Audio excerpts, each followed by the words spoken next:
Sir, ഞാൻ കുപ്പി ഗ്ലാസ്സിൽ വെള്ളം കുടിക്കാറില്ല. എനിക്കൊരു സ്റ്റീൽ ഗ്ലാസ് വേണം. ഇത് കേട്ടപ്പോൾ ജഡ്ജസിന് നീരസം തോന്നി. അവർ ചോദിച്ചു, വെള്ളം ഏത് ഗ്ലാസ്സിലായാലും വെള്ളമല്ലേ?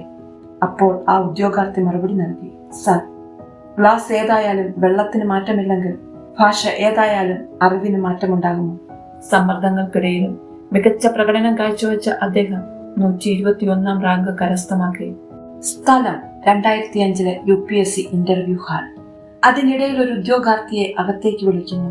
ആ ഉദ്യോഗാർത്ഥി അകത്തെത്തിയപ്പോൾ അവിടെ ഉണ്ടായിരുന്ന ഉദ്യോഗസ്ഥൻ അദ്ദേഹത്തിന്റെ ഒപ്പുവാങ്ങുകയും രേഖകളെല്ലാം പരിശോധിക്കുകയും ചെയ്തു.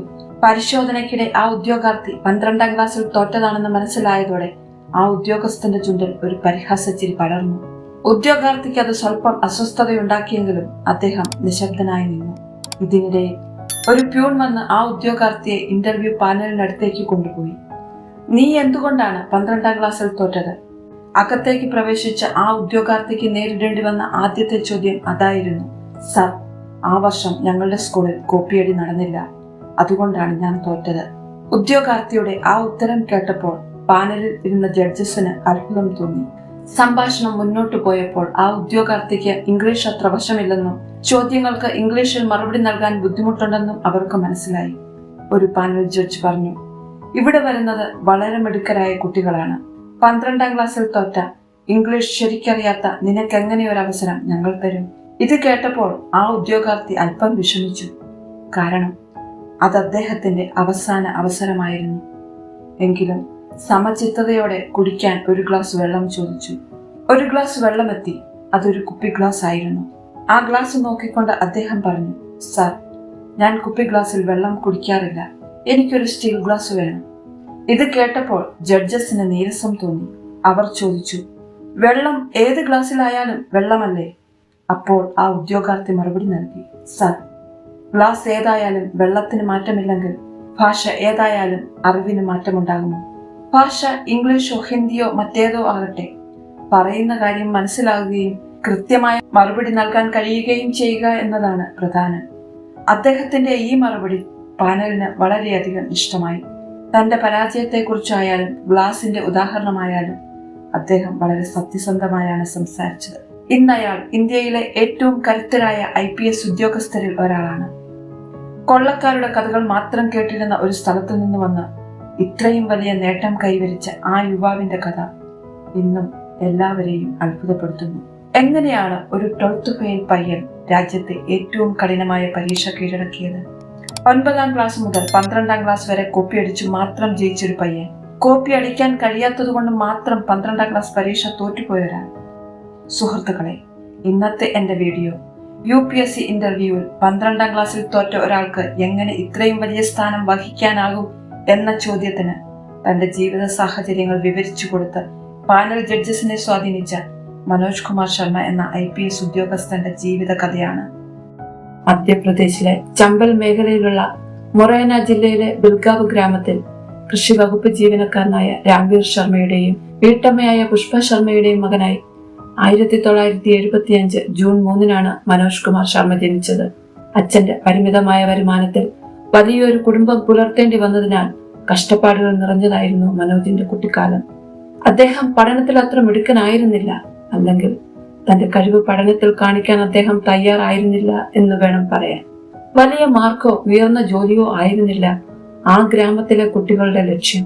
10ഓ 12ഓ പാസ്സായി ടൈപ്പ് റൈറ്റിംഗ് പോലെയുള്ള ചെറിയ കോഴ്സുകൾ പഠിച്ച് ഏതെങ്കിലും കമ്പനിയിൽ ഒരു ജോലി നേടുക എന്നതായിരുന്നു അവരുടെ സ്വപ്നം. വിദ്യാർത്ഥികളെ എങ്ങനെയെങ്കിലും ജയിപ്പിച്ചെടുക്കുക എന്നത് മാത്രമായിരുന്നു അധ്യാപകരുടെയും ലക്ഷ്യം. അധ്യാപകരുടെ സഹായത്തോടെ പരീക്ഷകൾ കോപ്പിയടി നടത്തുന്നത് രാജ്യത്ത് പലയിടത്തും പതിവായിരുന്നു. മനോജിന്റെ സ്കൂളിലെ അവസ്ഥയും മറ്റൊന്നായിരുന്നില്ല. മുൻപത്തെ ക്ലാസ്സുകളിലെല്ലാം കോപ്പിയടിച്ച് കഷ്ടിച്ച് ജയിച്ച മനോജിന് 12ാം ക്ലാസ് വലിയൊരു പരീക്ഷണമായിരുന്നു. പരീക്ഷാ ഹാളിൽ പരിശോധനയുമായി സത്യസന്ധനായ ഒരു സബ് ഡിവിഷണൽ മജിസ്ട്രേറ്റ് എത്തിയത് അധ്യാപകരിലും വിദ്യാർത്ഥികളിലും വലിയ ഭീതിയുണ്ടാക്കി. വിദ്യാർത്ഥികളുടെ പേടി സ്വപ്നമായ അധ്യാപകരും എന്തിന് ഹെഡ് മാസ്റ്റർ പോലും വിറച്ചു ഭയഭക്തിയോടെ നിൽക്കുന്ന ആ ഉദ്യോഗസ്ഥന്റെ അധികാരം മനോജിനെ ചിന്തിപ്പിച്ചു. മജിസ്ട്രേറ്റിന്റെ കണിശത കാരണം അന്ന് ആർക്കും കോപ്പിയടിക്കാനായില്ല. അതുകൊണ്ട് തന്നെ 12ാം ക്ലാസ് പരീക്ഷയിൽ മനോജ് അടക്കം മിക്ക കുട്ടികളും പരാജയപ്പെട്ടു. ആ ഉദ്യോഗസ്ഥന് ലഭിക്കുന്ന അംഗീകാരവും ബഹുമാനവും മനോജിനെ ആകർഷിച്ചു. സത്യസന്ധമായി പഠിച്ച് വലിയൊരു ഉദ്യോഗസ്ഥനാകാൻ മനോജ് തീരുമാനിച്ചു. ഇതിനിടെ വീട്ടിലെ സാമ്പത്തിക ബുദ്ധിമുട്ടുകൾ പരിഹരിക്കാൻ സഹോദരനോടൊപ്പം ടെമ്പോ ഓടിക്കാനും അദ്ദേഹം ഇറങ്ങിത്തിരിച്ചു. ബസ് ഓടുന്ന റൂട്ടിൽ നിയമവിരുദ്ധമായി ട്രിപ്പ് അടിക്കുന്നതിനിടെ മനോജിന്റെ സഹോദരൻ പോലീസ് പിടിയിലായി. അപ്പോഴും അവരുടെ രക്ഷകനായി എത്തിയത് അതേ സബ് ഡിവിഷണൽ മജിസ്ട്രേറ്റ് ആയിരുന്നു. പോലീസുകാർ പോലും അദ്ദേഹത്തെ എത്രമാത്രം ബഹുമാനത്തോടെയും ഭയത്തോടെയുമാണ് കാണുന്നതെന്ന് മനോജ് വീണ്ടും തിരിച്ചറിഞ്ഞു. ആ തിരിച്ചറിവ് അവന്റെ ജീവിതത്തിലെ വലിയൊരു വഴിത്തിരിവായി മാറി. തുടർന്ന് കഠിനാധ്വാനത്തിലൂടെ മനോജ് 12ാം ക്ലാസ് പരീക്ഷ വിജയിച്ചു. കുറഞ്ഞ മാർക്കായിരുന്നുവെങ്കിലും സ്വന്തം പരിശീലനത്തിലൂടെ നേടിയ ആ വിജയത്തിന് പ്രത്യേക മധുരമുണ്ടായിരുന്നു.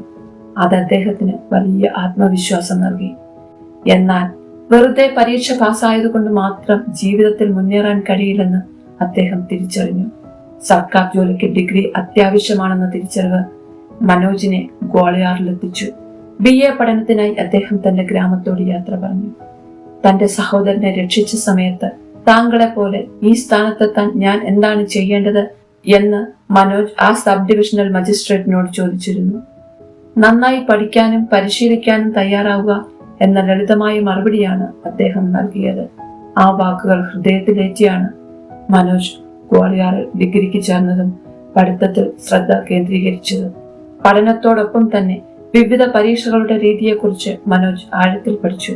സമാന്തരമായി PSC പരീക്ഷകൾക്കും അദ്ദേഹം തയ്യാറെടുത്തു. ഇതിനിടയിലാണ് സബ് ഡിവിഷണൽ മജിസ്ട്രേറ്റിനേക്കാൾ വലിയ പദവികൾ രാജ്യത്തുണ്ടെന്നും അവിടെ എത്താൻ UPSC പരീക്ഷ വിജയിക്കണമെന്നും അദ്ദേഹം തിരിച്ചറിഞ്ഞത്. IPS എന്ന സ്വപ്ന തുല്യമായ ആ പൊസിഷനിലേക്ക് എത്തണമെങ്കിൽ സിവിൽ സർവീസ് പരീക്ഷ തന്നെ എഴുതണം.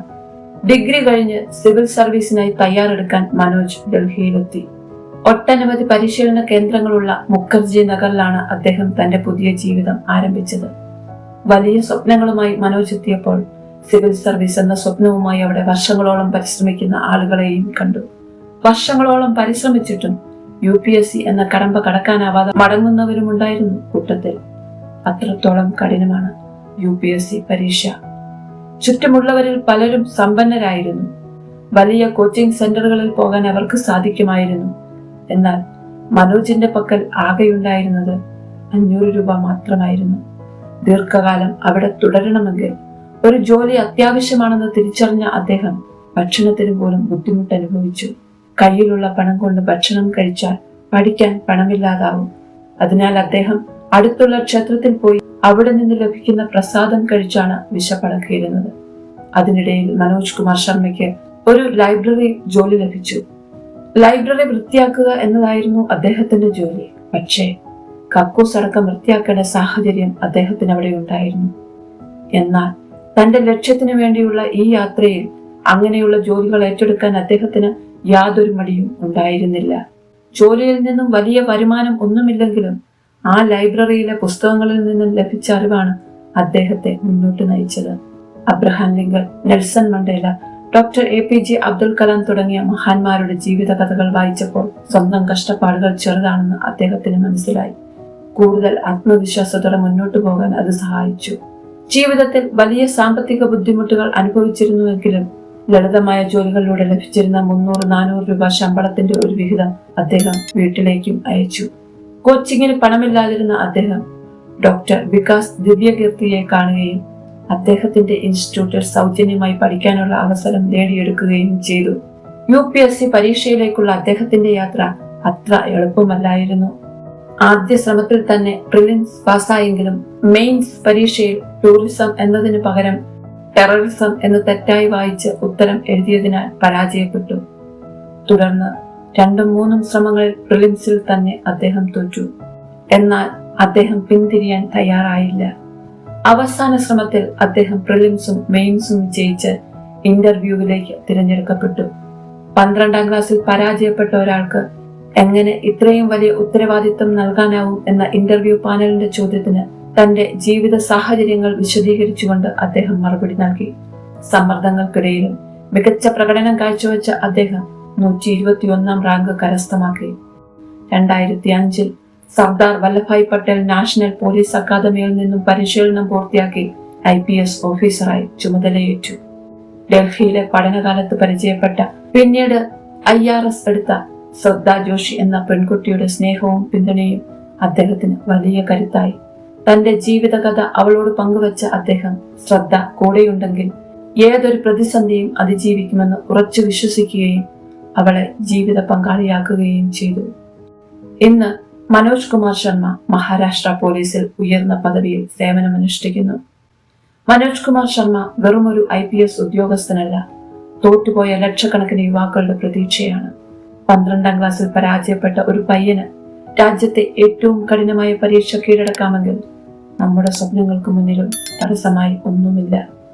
കഷ്ടപ്പാടുകളും ബുദ്ധിമുട്ടുകളും നിറഞ്ഞ ഗ്രാമത്തിൽ നിന്ന് മുംബൈയിലെ തിരക്കേറിയ തെരുവുകളിൽ നീതി നടപ്പാക്കുന്ന IPS ഓഫീസറിലേക്കുള്ള ദൂരം അദ്ദേഹം താണ്ടിയത് പണവും ഭാഗ്യവും കൊണ്ടായിരുന്നില്ല, മറിച്ച് പരാജയപ്പെട്ടാലും റീസ്റ്റാർട്ട് ചെയ്യാനുള്ള അദ്ദേഹത്തിന്റെ ആർജവം കൊണ്ടാണ്. ജീവിതത്തിൽ എപ്പോൾ പരാജയപ്പെട്ടാലും ഓർക്കുക, അത് അവസാനമല്ല, ഒരു പുതിയ തുടക്കമാണ്. സുഹൃത്തുക്കളെ, മനോജ് കുമാർ ശർമ്മയുടെ ഈ ജീവിത കഥയിൽ നിങ്ങളെ ഏറ്റവും കൂടുതൽ സ്വാധീനിച്ച ഭാഗം ഏതാണ്? നിങ്ങളുടെ അഭിപ്രായങ്ങൾ കമന്റ് ചെയ്യാൻ മറക്കരുത്. എന്റെ ഈ വീഡിയോ നിങ്ങൾക്ക് ഇഷ്ടമായെങ്കിൽ ദയവായി ലൈക്കും ഷെയറും സബ്സ്ക്രൈബും ചെയ്യുക. എല്ലാവർക്കും നല്ലൊരു ദിനം ആശംസിക്കുന്നു. Thank you.